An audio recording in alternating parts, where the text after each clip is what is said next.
Good evening, everyone, and welcome back to a Fireside Chat with Zany Mystic. I am your host, Lance White. Tonight, I'm delighted to have Beverly Wilson return for part 2 of our exploration into the crystalline realms. Beverly is the owner of Mount Shasta's Middle Earth, the Crystal Room. She teaches classes and instructs people from around the world. And tonight, we're going to explore, among other things, what the crystals and others are sharing about the present shifts in energies and consciousness, along with some projections about the Mayan prophecies about 2012. So let's welcome Beverly to the show now. And I will say, hi, Beverly. How are you? Great. It's great to be back. Oh, good. Wonderful. Well, before we get digging into some deeper topics, maybe you could just briefly get us started by an overview of what crystals are and how their consciousness can guide us. Well, physics is, besides indigenous cultures, physics has proved that they're living consciousness. And what we do at the Crystal Room is just have the crystals' work be as important as the person's work. And so what we're doing is like shepherding the person to get together with the crystal that does the same work they do. And at that point in time, then, whether the crystal and the person works with planets, solar systems, galaxies, universes, angelic realms, interdimensional, it doesn't matter. The work that they're doing and the scope with which they have that work matches with the crystal, and they both get to be optimum to what they do. Yeah. Wow. Now, on a practical level, I didn't ask you this the last time, but this is a real simple thing that I'm sure people wonder about, and we each have our different answers and solutions to it. But from your viewpoint, what is one of the best ways to program, and then what about cleansing crystals? Well, I know people are involved in programming crystals, and using the same work. If the crystal does the same work, to me, it isn't in the crystal's or the person's best interest to try and program a crystal that doesn't do that work. Okay, so that's not being respectful, and it just is like asking someone who is, doesn't know how to tap dance to tap dance. Anyway, but this is our train. Oh, I love this. This is Mount Shasta. I love the sound of the train. Anyway, you're there at Mount Shasta, so go on.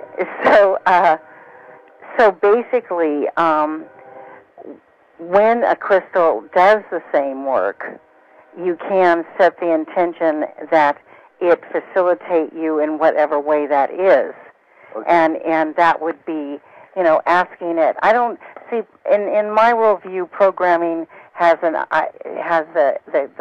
connotation that we're better than it is, and it's supposed to do what we want it to do. Right. And I don't have that thought form. Right. So, to me, it's a co-partnership. Once you work with a crystal that really does your work, you co-partner with it in doing it. So it's taking on certain tasks or accents and focuses on certain tasks that you're going to, like a quartz crystal is a really good transmitter. So you want to transmit that consciousness through it.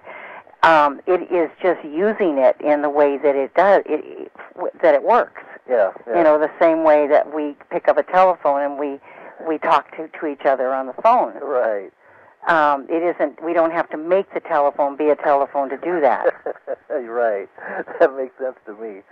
I have some crystals. I had cleansed them. I actually left them out way too long. They were over-baked out in the sun and in the moon and the rain and everything. But I brought them back in. I have some quartz crystals and some other ones. And my own feeling is that, I just let them be. Now, I may not know precisely what purposes they serve. Some of them are quite extraordinary. If I have a chance to bring some of these up and ask you next time, or of course you can douse these too, can't you? Using the yes/no function.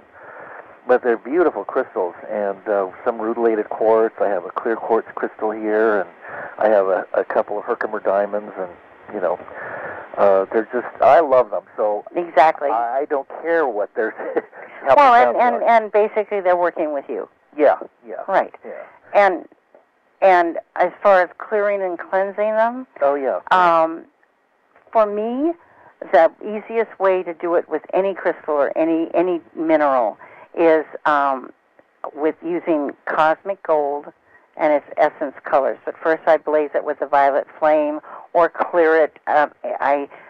You can neutralize and remove anything that isn't in its highest good, in its highest form of expression. But I don't. I very rarely. I mean, if a crystal wants to take a bath, I'll give it a bath. Don't get me wrong. But I very rarely use a salt solution or anything. For some crystals, it's very damaging. For some minerals, it's very damaging. Yeah. And so I rarely use like a sea salt. a type of cleansing aspect. Right. I use energy and intention, and then after I've cleared it, I use cosmic gold, and the easiest way for me to describe cosmic gold is to go outside in the sun with something gold, and there's this absolute shimmer that hovers above it, and that's the close. It's like an iridescent shimmer, and it's like the old gold fireworks. Oh yeah. And that's the easiest way I can describe cosmic gold. And then you don't have to know its essence colors. It knows its essence colors. You just give the intention that it receives it. Right. And they've been around long before we were. Right. And will be around after we're here. Exactly. So to them, we're just like the flash of a light bulb going off, if that. Exactly. But they appreciate and love our consciousness. And very often through lifetimes we work with similar crystals, if not the same crystals, depending on the crystal. They use those in. I read in stories about Atlantis and the rest that they were using crystals for advanced technology, and that. So are we. And so do we. So are we. So are we. Yeah. But we're not using them to the extent that they were used then, are we? Or, thank God. Yeah. That kind of brought their civilization down, didn't it? Well, the consciousness brought the civilization down. Okay. And for me, we've had cycle after cycle from one consciousness level to another consciousness level. One part of the earth, China; another part of the earth, the Egyptian; another part of the earth, Mid-Eastern; another part of the earth, every single part of the earth, the Himalayas. As that culture developed in the Mayans, as that culture developed, Quetzalcoatl in Mexico, as that culture developed and then seemed to recede, it looks like a loss. But in my worldview, it's like the Earth having all those parts activated. Now we're at a point where we activate the whole. She's activating herself as a whole, and we're activating ourselves as whole world consciousness. Well, now that kind of brings us into the general topic that I wanted to get into tonight, and that was what's going on with the shifts in energies and consciousness, and from what your experience, what have you seen over the years, and what do you see arriving, and also about the concept of the Mayan prophecy about 2012 being the peak of that period. Well, 2012 is as far as the consciousness covered from where it was being written. Okay, so for me, it is a huge shift, and actually there's a new crystal that's come in that is actually termed 2012 that has a level of consciousness that defies imagination. Really? And it really they're very simple. They're not big, elaborate crystals, but they hold that absolute. It's a freedom. It's an unlimited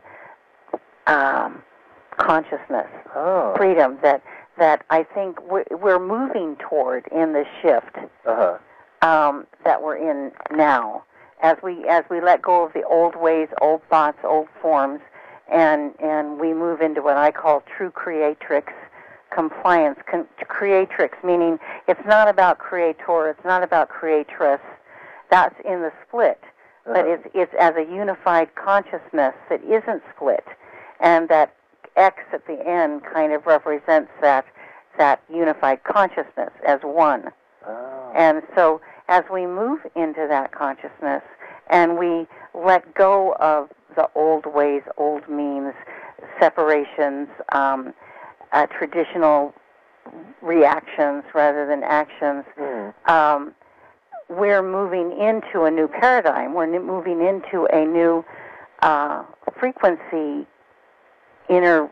interrelationship with all that is, and taking on our creative co-partnership with all that is in what that means, because as we move out of the lower densities of fear, doubt, not claiming who we are, looking outside of ourselves to try and be who we are, as we move into the clearest, authentic representation of our individual aspect of Source, everything shifts. Yeah. And that's what the Earth is doing. I mean, Gaia is claiming her right to be the clearest expression she can, as really as we are. So she's moving up in density as well, right? Or out of density. Or out of the density. Into a frequency. It's like, for instance, with amethyst, we say don't put it in the window because it's going to, or in the past thought forms, don't put it in the window because it'll fade. Okay. Well, it's not really fading. It's just moving into a light frequency that we don't see. Oh, okay. You know? Yeah, that makes sense. And so all of a sudden it looks clear when right. it's just gone beyond a frequency we receive. Right. We see it as fading. Right. Okay, I get you. And so that's what's happening to us. Exactly. And are we? I read a lot on the internet about various channels and materials and stuff that say that we're moving into, our DNA is shifting and we're moving into a more crystalline form, that we're being reprogrammed and rewired. Is that part of this whole process that you are just talking about now? I experience it as that, and as taking in, just being the place as we clear our old reactions, ways of doing things, as we let go of what it means to have that response, and we raise the consciousness of what that means to a new response, or we let go of the whole thing altogether. Even better. Yeah. Everything shifts, and we don't have to go through a gazillion years to do it. We can do it in intention is everything. We have to reinforce it in each moment we're in, right, when we make the choice, and that brings it into the physical in a way it can't on a spiritual level. That's why we come here, is so we can embody what we know here. And coming here is we undergo the forgetting process or the veil. Otherwise, we wouldn't, There wouldn't be any point to it. Right. Well, why don't we just cut to the chase and just be where we are and forget about all this middleman stuff? Well, it makes it simpler. Well, it seems like it would be. I mean, all the strife and the horrible things that are going on in the world. But we were talking about that earlier today, and you had a nice analogy, and it was about the I think it was the C.S. Lewis story about moving into. Oh, right, C.S. Lewis in The Last Battle. Yeah. Where C.S. Lewis's fairy tales are I really love them, and in The Last Battle, there's this huge battle, and when it's all over, there's this doorway, and it doesn't look like, there's total space on either side, but in walking through the doorway, as each individual walks through the doorway, they either find themselves in the biggest dung heap barn full of just dark, just miserable existence, or in the same doorway, the person experiences this amazing energy place, that panorama where it just gets getting bigger and better and bigger and better. And it's the consciousness that they were and that they bring with them that creates, what we term as heaven and hell. That only in that case it was a dung heap in the middle of it all, right.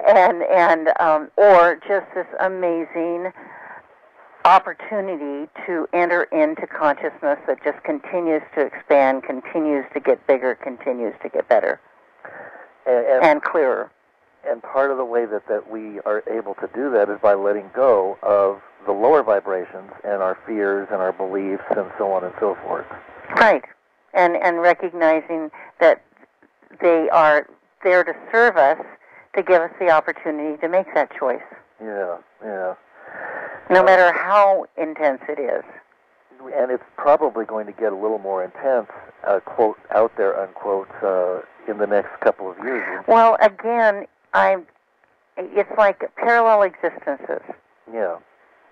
All of it happens at once. And whether we choose to experience it in a way where it continually builds into intensity, or we see it as the opportunity is for us to claim our individual aspect of Source in the minute we're in, to the maximum of clarity we can be in that moment, is what gives us our reality, in my worldview. Okay. So when we see a reflection that is on the world stage that is clearly something that is not beneficial to human life, what is the highest way that we can transform that? Well, there are some people that would have considered the Bush administration as a manifestation of that, and it has, at this point in time, we're back to the biggest deficit we've ever had, and we're all living the gas prices, and the cost index of living is blah blah blah and blah blah blah. All of those are, the universe creates what we need and ask for. Right. It can only give us what we ask for. We can be in exactly the same position and have it. Well, look at all the people who end up saying, and I didn't even know I was poor. We had so much love in our family that it wasn't a. Yeah. Although someone else would have the same thing and feel lack. Yeah. Yes, absolutely. So the things, the dramas that are playing themselves out, as I said earlier, I'm not a Pollyanna on any level, but the dramas play out so we can choose our response in conscious co-creation. And how we respond, how we choose to respond to what the mirror is showing us affects what is showing us. Exactly. And that's quantum physics. Yeah, right. Because it happens instantaneously because we're everywhere at once. Exactly. Well, we've solved the problems of the world. Well, it isn't quite that simple because we live in this density. Yeah. We each moment is our choice to live it. It isn't solved outside of us. Right. We are the solution in the moment we're in.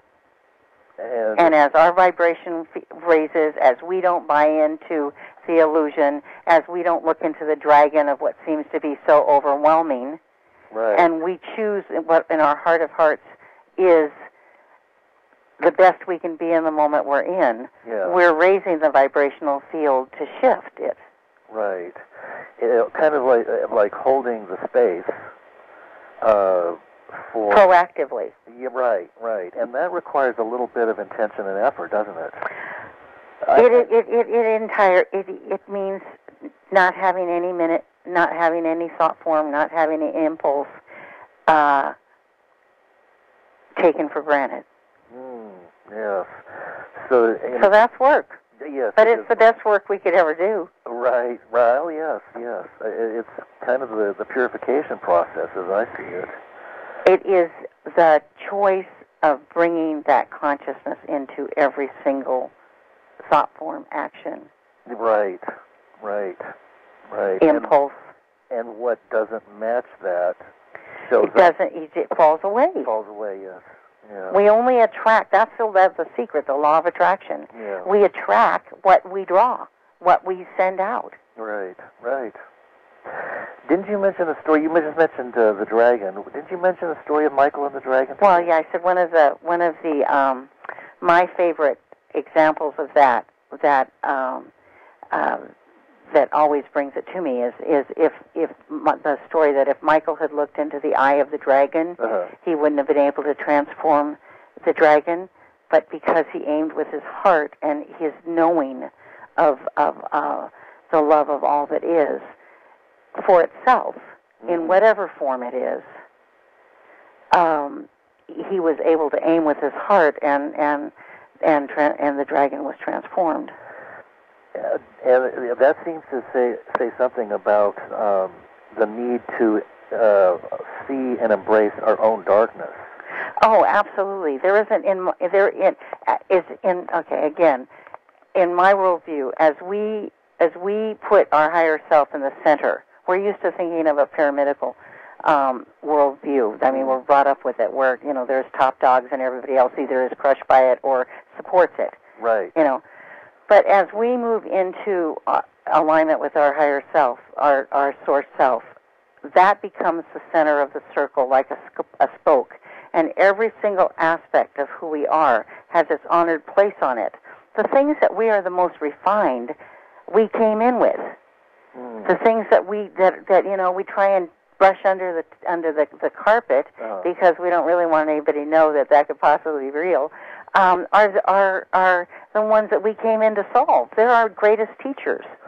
And that, and those are the questions we follow through our lifetime and bring up again and again and again until we stop trying to run from them.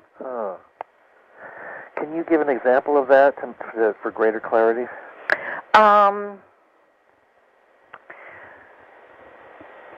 Just about anything in life is an example of that. When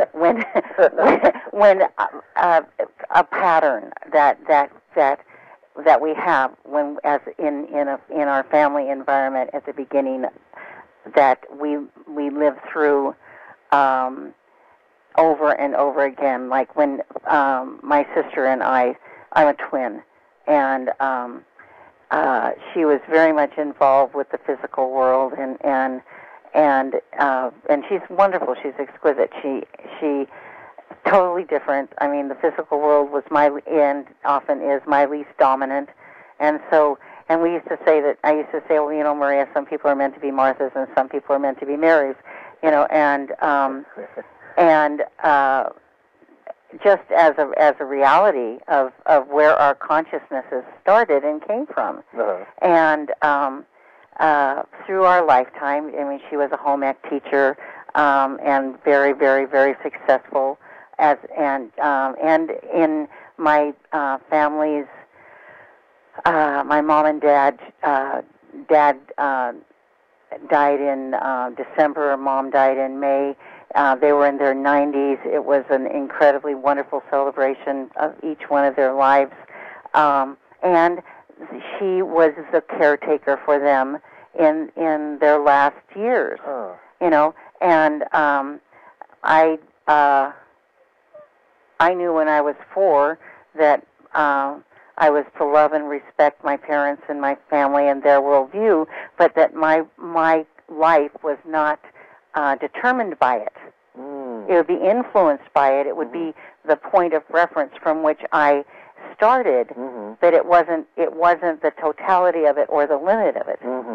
And so I had an enormous amount of back roads, all of which come together in what I'm doing right now.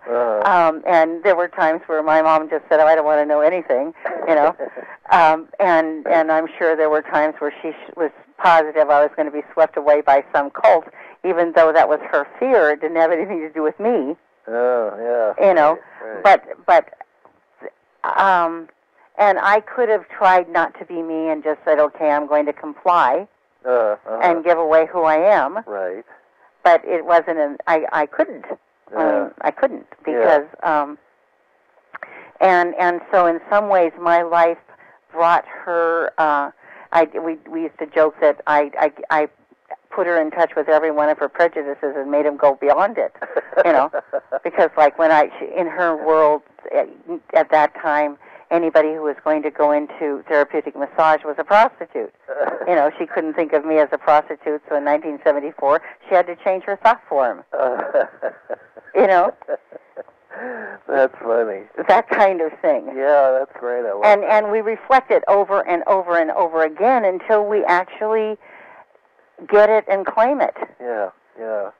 But as I was saying, the center of the circle then becomes our worldview. I mean, our higher self, and every single part has its honored place on the center. And learning to listen to the parts that don't have a very teeny voice because they've been shoved away, hidden, denied, not wanted to be looked at, or any of the other things we do. Mm-hmm. And where our mind, for instance, is like been top dog forever. Right. And it's always going to be in there trying to give some answers. Right. I just say thanks really much. I appreciate everything you've been and everything you do, and I'm listening to this part right now. Right. And this part is learning how to express itself and grow. Yeah. In other words, what I hear you saying is to be in touch with your authentic self, your soul, basically, your spirit, and who we really are, and what we came to share or experience here in this realm. In our own unique way. Yeah. And have it be just right. It doesn't matter what anybody else is. Yeah. One of my employees she's wonderful, and her dad was a Baptist minister, and she was brought up, and he just died, and she was brought up in that whole environment. Once came to me, and she's a relatively new employee, and she was looking at me in disbelief and saying, "Well, don't you care what other people think?" And I went, I mean, honestly and truly, I just looked at her blankly and said, "Why would I care what anybody thinks?" Exactly. I mean, how I can't. Right. I can't control what somebody else thinks. All I can control is my truth in how I live the moment. Right. I had a good friend who was involved with a cult before I got into it, and we both ended up leaving it, but we were good friends for many years after that. She said she always used to worry about what everybody else was thinking about her. And she said one day she had this epiphany. She realized that the woman she was talking to was also worried about what she was thinking about her, and when that happened, she realized that there was no point in ever worrying again about what anyone was thinking about her, because everybody else was worried about what she was thinking about them anyway. So if you're only focused outward, that's the only way it can happen. And if you're not focused outward, if you're living authentically, then that all becomes irrelevant. Right, and your only job is to be the clearest expression you can be in the moment you're in. As transparent as you can possibly be. Because anything that is blocking it is going to be a button. Right. And we probably will push buttons for other people along the way. Exactly, and that's okay. It gives us the opportunity either to see that and know that that's something that we're still refining within ourselves, right, and or to embrace it with love and say, I'm full of love for you in the moment of challenge that I've created for you. I love that. That's really fun. And not get involved in the drama. Right. The drama is all the head stuff and the ego and the rest of it. Right, and be the clear. I mean, I don't have to try and defend something that if all I'm doing is being my most authentic self, and it pushes a button for someone, I can love them while they work through the button. Right. Or I can say, okay, and if I have a response, then I look inside myself and see, okay, what's still not healed. Yeah, exactly. Very good. It seems so simple, and yet... Well, it's every moment's demand. Yeah. It's that simple, and that absolutely intense a level of commitment. Yes. Yes, and a level of awareness and awakeness. Well, we become aware and awake as we do it. Yeah, yeah. I mean, when the crystal, all these crystals came to the crystal room, and this woman was guided. They were supposed to be here. The first day we were open, this man comes in and he goes, "Merlin appeared to me. I'm supposed to buy crystals here." And we had and we established a wonderful relationship. And about 3 or 4 days into knowing each other, he came in and he said, because I'd been working on my structural engineering degree, and he came in and he said, you really have to do something about your field. And I said, my field? And he goes, yes, your field. It's almost non-existent. If you're going to be shepherding these crystals, you better be paying attention to your field, because you have to hold your field before you can hold theirs. And so I went into it and I thought about it, and I said, well, that's really true. I've been, when you're trying to get through the calculus rotation and everything, you're not really exactly thinking about, I wasn't thinking about my field. Right. And so I actually went into meditation, and I got that I was to go through every one of my chakras, and anything that wasn't in total, complete alignment with my source self. First I'd neutralize, and then I use my I am presence because it makes sense to me, but it doesn't matter. Whatever, anything works for anyone. I demand and command that the RNA and DNA, which are code words of existence for anything, not just us, be, after I neutralize it, so it wouldn't go away, that it would be removed and sent to its highest form of expression. Okay. So I neutralize it, then I remove it, and not be allowed to return. Okay, so as I've done that for the last 7-8 years, that's the only thing I'm accepting. And then I recognize my oneness with all it is in pure divine love. I don't have to separate myself out from anyone. I'm only receiving my individual aspect of source. And so initially way back when, where we'd have layer after layer of all these different energy fields that we were protecting ourselves from. Right. From what? If everything is all it is. Right. So in this, I become my individual aspect of source, and as clearly as I can in each moment I'm in, and recognize that everything else is part of what it is to be one with all that is, in whatever way it expresses itself. And if it gives me an opportunity to shift and respond into my own alignment, it's a blessing. And if it's a beautiful reflection, it's a blessing. Yeah. That makes a lot of sense. You should be writing a book on this stuff. It's a full-time thing to live it. Yeah, well, of course. And I usually don't answer a question that isn't asked. Yeah. Because who am I answering it for? Yeah. Well, good. Yeah. Now, you mentioned, has he been back and said your field has improved? Oh yeah. Do you ever do No, yeah, definitely. It speaks for itself at this point. Well, I think so. Yeah. I think so. Well, and that's the whole thing. To me, it isn't about what we say. It's about the energy field that we project. I mean, there are days where if I've got like a gazillion things going, it may not be the clearest energy field I can be, but it's the clearest energy field I can be in that moment. Yeah. And you're aware that that's the way it is, and you're doing the best you can. Exactly. And that's all any of us can do. And I give everybody else the same consciousness. And this certainly removes a lot of the judgment about things too. We're all just being, it gives us the opportunity to love each other for where we are in the moment we're in. However that looks.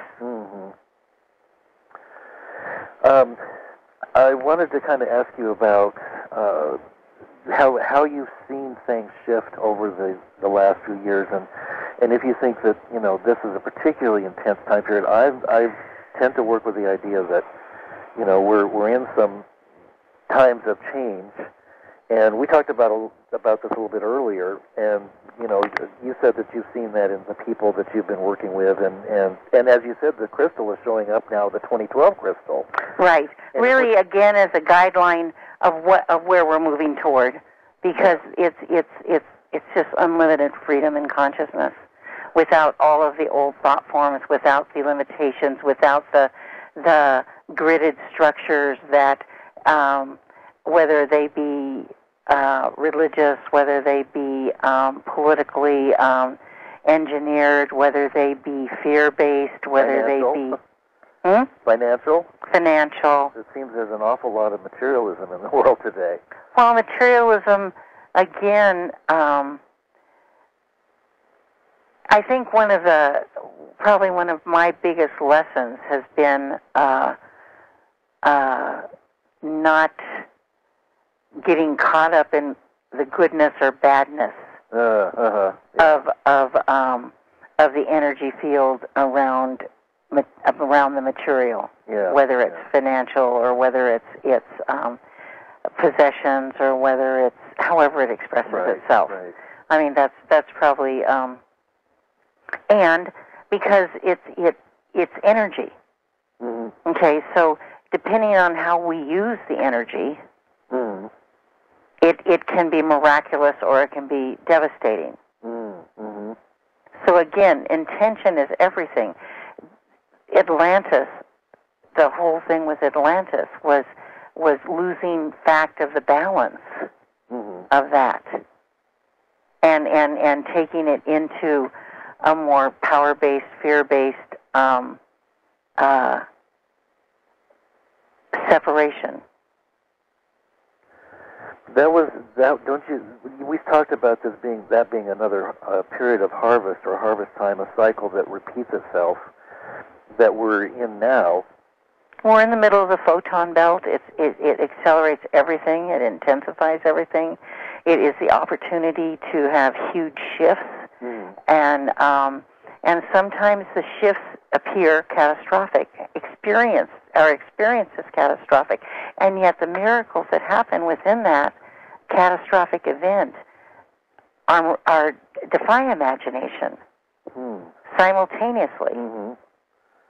And both reflect the whole. Mm-hmm. Mm-hmm.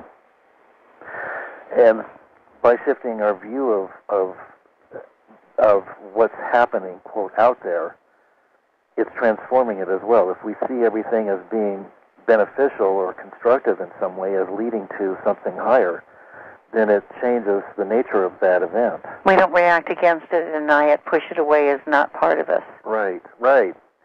Because that makes it more real. And it dissolves the separation. Right, which is what's creating so many of the difficulties that we have today. Mm-hmm.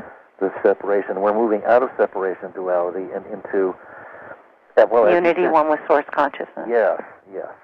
Right.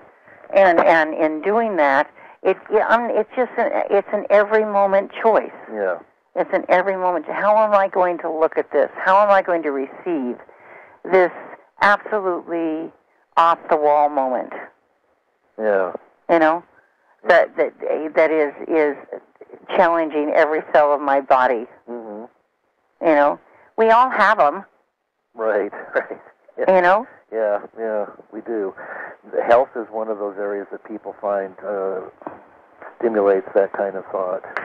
And yet, look at the people who get to a point where they choose that they're going to be well. And they do. And they shift it. Yes, absolutely. Absolutely. The miraculous things, miraculous to us. Over and over and over again. Yes, I'm sure you've seen that a lot with the healers that come in there. Totally. Yeah, with using crystals for healing. We have a couple master crystals that master healers that basically we take a picture of the crystal we take a picture of the person and align it energetically, and if the crystal agrees to work with the person, and because it may be appropriate for the crystal for the person to be going through whatever it is to really get through the learning of it. Mm-hmm. You know, and if it just automatically gets cured, it's just there's something else that's going to have to come in its place to right. It upsets the apple cart. Exactly. You know, Exactly. At this point in time, I try to take care of it as fast as possible, right. so I don't have to go into. You know, I think that's what allows it to move into grace and ease. Yeah. Is you recognize it in the moment and you don't let it build and build and build. Absolutely. Absolutely. Well, that's one of the ways that I've stayed alive for 24 years with HIV and AIDS. Exactly. You know, so and I'm as healthy as a horse today, and I see myself that way. Exactly. I had my cousin died of AIDS, and I was very fortunate to be with him just before he died, and we had many friends who chose not to, you know, and who moved into a different relationship with themselves and became this incredibly vital expression of that. Yeah. You know, so I guess from the time I was little, I didn't feel that, I didn't have a sense of good and bad in that way, of life opportunities. It was, if something was really hard, it was for me an opportunity to dig the well a little deeper so I could hold that much more love. Yeah.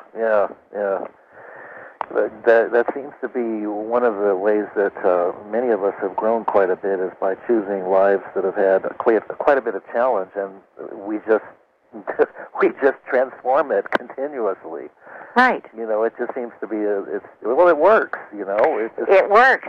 Bottom line, it does work. You know, I mean, I have been through some deep wells, believe me. You know, with various addictions and so on and so forth, and you know, today I'm free of all those things, and in one way it's a miracle, but in another way it was just making a choice in a particular moment in time, and then living it. In every moment in time. Yes, and believe me, I don't feel that I am responsible for, you know, being alive today, because it feels like... Because it goes way beyond either one of us. It's way beyond anything that I can comprehend. I thought I would be dead many years ago. Right. So, you know, for the grace of, you know, the source, right. all that is, I am still here. Exactly. For whatever reason. Being who you are in this moment. Right, exactly. And you know... And being the conduit where your story, your truth can radiate energetically. It's truth. Yeah. And I just seem to find people like yourself that, you know, reflect that truth, and I just enjoy so much reminding myself, you know, of those deeper truths that I often forget during the course of a day, and getting wrapped up in my own little minuscule life and fears and pettiness and so on.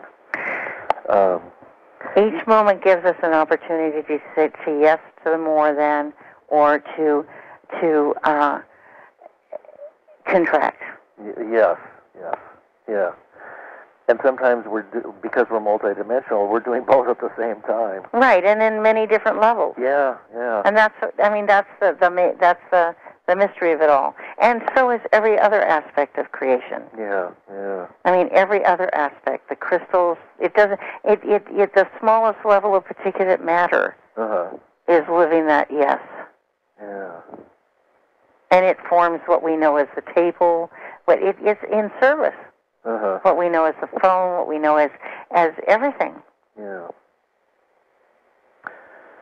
And it's just living that gratitude of what it means to be challenged, as well as what it means to know the bliss of being the clearest expression. Yeah.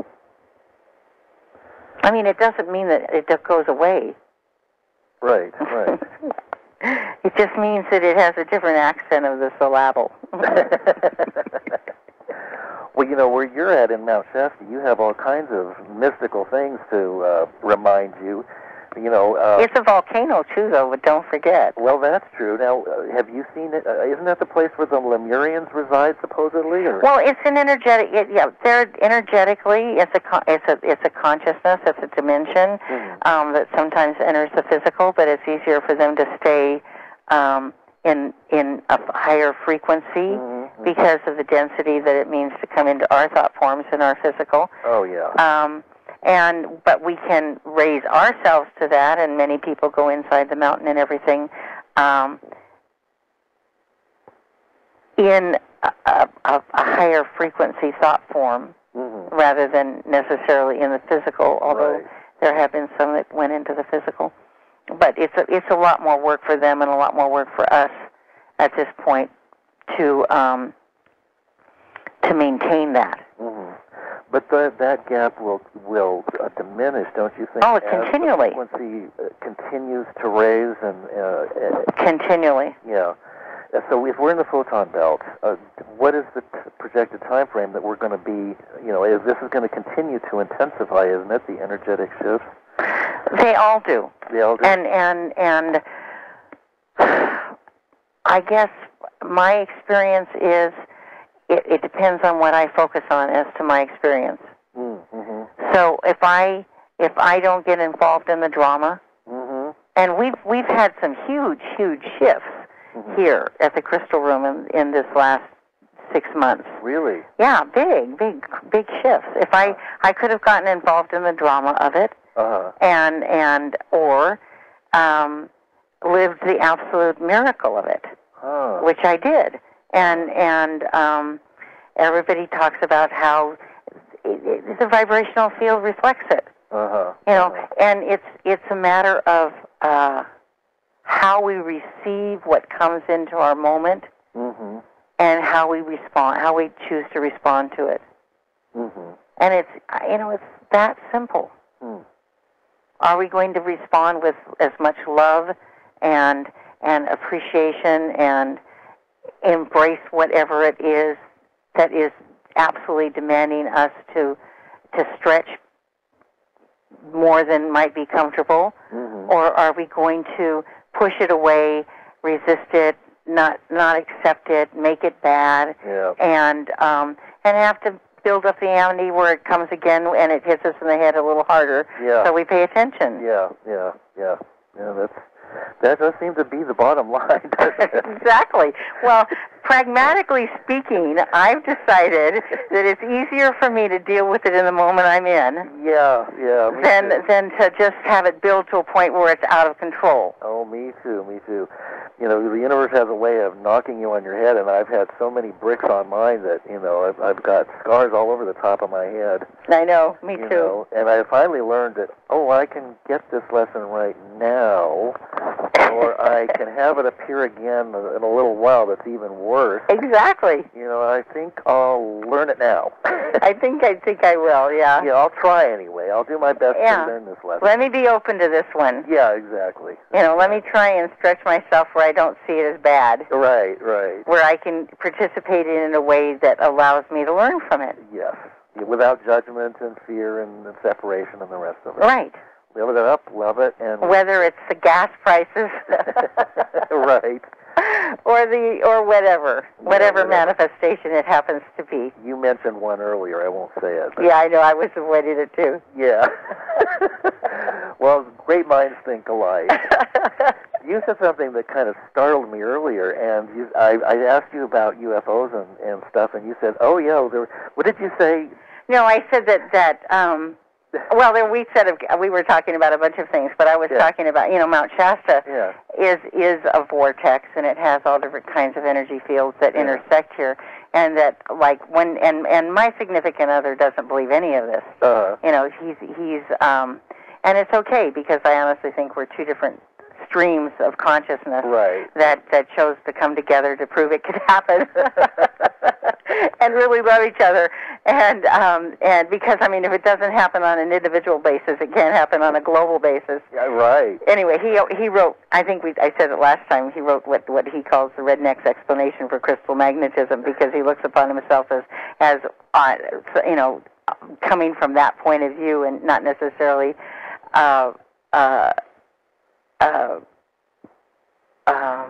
prejudice-wise, but as far as having it to have to be basic, down-to-earth, pragmatic, and no woo-woo-y about it. Right, nuts and bolts. And because he wasn't going to give up his worldview to explain what happened around here all the time. Anyway, we were outside with some friends, and it was like a freeway up there of different ships and UFOs and everything else like that. And even he had to say that it was there. You saw them too, huh? Yeah, exactly, because Wow. it was a trip. It was amazing. That was just one of the times where the veils were lifted, and it was like an LA inner exchange. Wow. Of just and you were asking, well, and you said something about not seeing them, and I said, well, you know, there's lots of, it's like a flight path or ley line path. If you're not on it, you may never see it. Yeah. Well, I may not be on it because I never seem to see them, and then I think, gee, I must have an awfully low frequency or something. No, it doesn't have anything to do with frequencies. Honestly, I don't believe it does anyway. Well, good. Then I can let go of that old ridiculous. You can definitely let go of that thought form. Exactly. If you let go of that thought form, you very well may see them. I just might, especially after thinking about seeing them like a freeway up there. Right, because the universe has to give you what you think. That's right. That's right. I may not want to see them after that. Well, I think if we don't look upon them as foreign, it's not a big deal.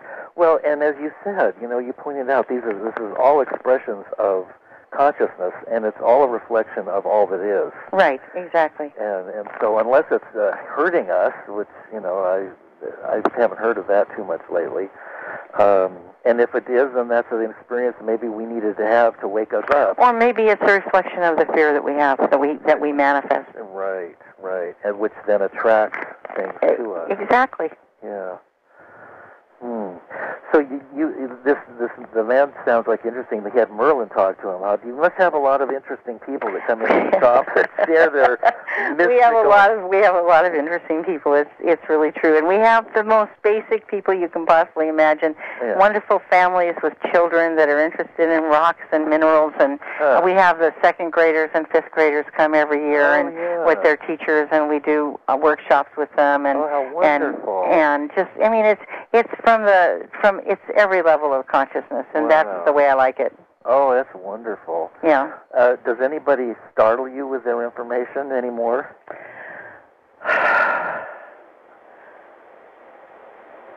Like startle me with information. Like, I'm a Pleiadian such and such from this one, or I'm Arcturian, and I'm here to... No, that's... Believe me, I have a real broad range of normalcy. Okay. So most of, the startledness would be more on the closedness than the openness. Yeah. Were you surprised to see a 2012 crystal show up in your shop, and how did you recognize it? Well, this very dear friend of mine who is an unbelievable caretaker of the Crystal Kingdom brought it, and he asked me to. In fact, I'm writing up a description of it for his website. But he asked me to see what I thought and take it in and feel it and everything. And after I gave him my descriptions, he told me that he had been given that it was supposed to be called 2012 as a forerunner for us. How a lot of times we'll have an experience and it'll be unbelievably clear and unbelievably insightful, and then we have to get into our everyday lives and move into it. Yeah. And I think the 2012 consciousness is a lot like that. It's like a pathfinder, a way shower for us as we raise our vibrational frequencies into that consciousness. And so, in a sense, I get the sense that it's holding the space for us. Of possibility. Yes, but that we're creating that space. We are that space being created. We are 2012, and we are the future. Exactly. Yeah. We are it in all now. Yeah. In all now, and it's our as we proactively move into the choice of that consciousness, we are it. Yes, and we start to align with more and more with the now of what we presently consider to be a future time. Right. Well, there is no. It's really interesting. The 77 vibration is the beginning of it in Melody. In Melody's description is transcending the concept, or transcending the thought form of advancement. When we transform, I've got it, just a second. When we transform that consciousness of advancement, there's only the now. Let me see it. It's in our master numbers. It's transcendence of the creation of advancement. Okay. Is this from a book? Is this from a book? Or? Yeah, it's Love is in the Earth by Melody. Oh, okay. And that's in her master number. She's a mathematician, so she tends to be mathematician wordy. Okay. But nonetheless, the transcendence of the creation of advancement. When we transcend the creation of advancement, there is only the now. Wow, I like that. Well, that's a good place for us to move into the now of the end of the show. That's true. And before we go, would you just tell people what your website is so they can take a look and check it out and see some of these amazing things and get in touch with you? Sure. www.crystalsmountshasta.com. So MTSHASTA, CRYSTALS, and our website is crystals at crystalsmountshasta.com. Wonderful. And people can just get in touch with you personally. Exactly. Well, it's such a wonderful shop. I love going there, and I look forward to the next time I'm able to come by and say hello in person. It'll be wonderful to be with you again. Oh, and thanks so much, Beverly, for being many with us blessings. again. I just love you. I love you too, and many blessings to all that have been listening. Good night, everybody, and good night, Beverly. Good night. Bye-bye. Bye. Good evening, everyone, and welcome back to a Fireside Chat with Zany Mystic. I am your host, Lance